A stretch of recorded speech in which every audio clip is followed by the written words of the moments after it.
Yes, it's about allowing it to happen, setting the stage, inviting it to happen, and also recognizing that we're not in control. So respectful of respectful and patiently await whatever's going to come.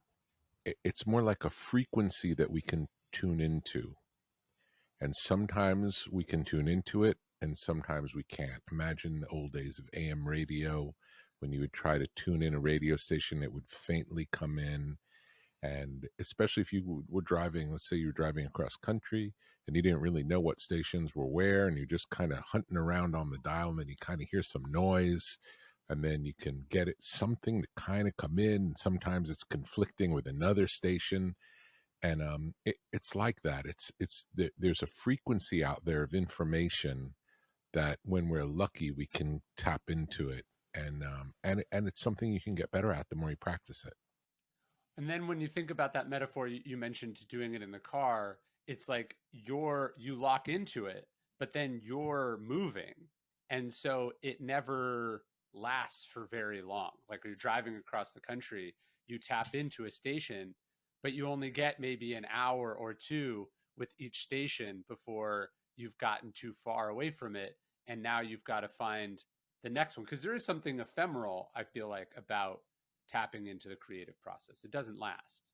No, absolutely true. And it comes and goes. It can come very quickly and it can go very quickly.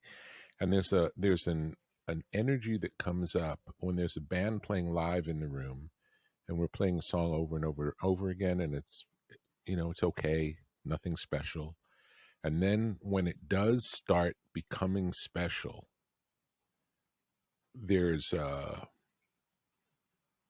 once you realize what's happening, it's a little scary, because we don't know what changed to get this to happen, and we don't know how long it's going to last. And once you've noticed it, in some ways it's harder, because now we're thinking about it. So I don't want this to stop. Where when you fall into it, it just sort of comes. Sometimes it comes out of boredom, out of, you play the same thing over and over again, and you kind of stop thinking about it. And then at some point it starts gelling in this way that you can't explain, because technically it's not much different than it was 2 minutes ago. No one in the room can say this is what's different. It just goes from pretty good to transcendent.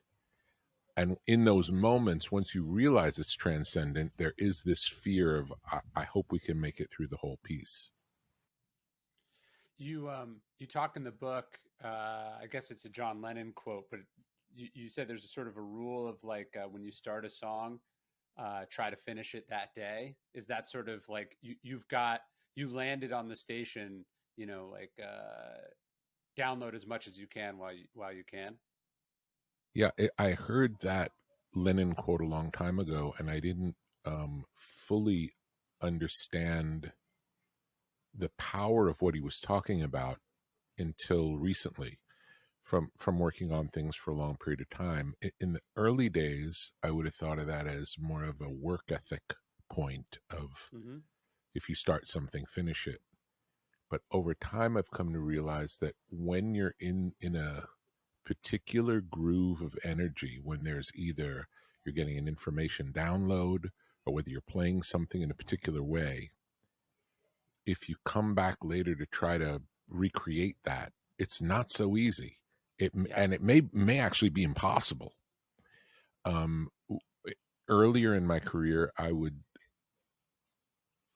focus more on the content in the writing stages, and then in the performance stage or in the recording stage, it was only about documenting this thing that we already wrote.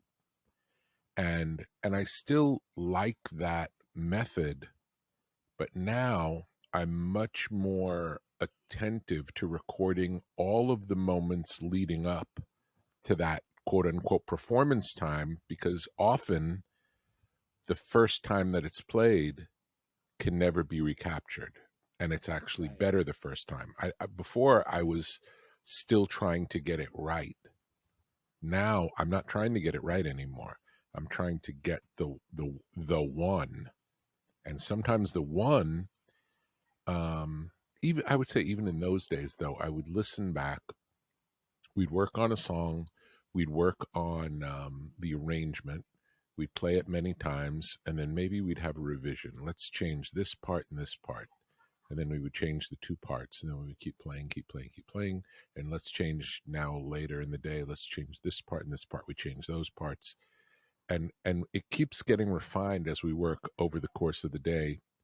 And sometimes we would listen back to one of those earlier takes before it had those refinements and say, it's just better. It's just better, even though it doesn't have those details we liked that came later. You give up the detail for the whole in that case. Also, sometimes we'd see, okay, can we keep that original take, that magical take from earlier before it had the revisions, and can we incorporate the revisions into it through editing or another way? And sometimes we could, sometimes we couldn't. But I came to learn it was less about getting all the parts right than getting the overall energetic feeling right. That has more power than any of the individual elements.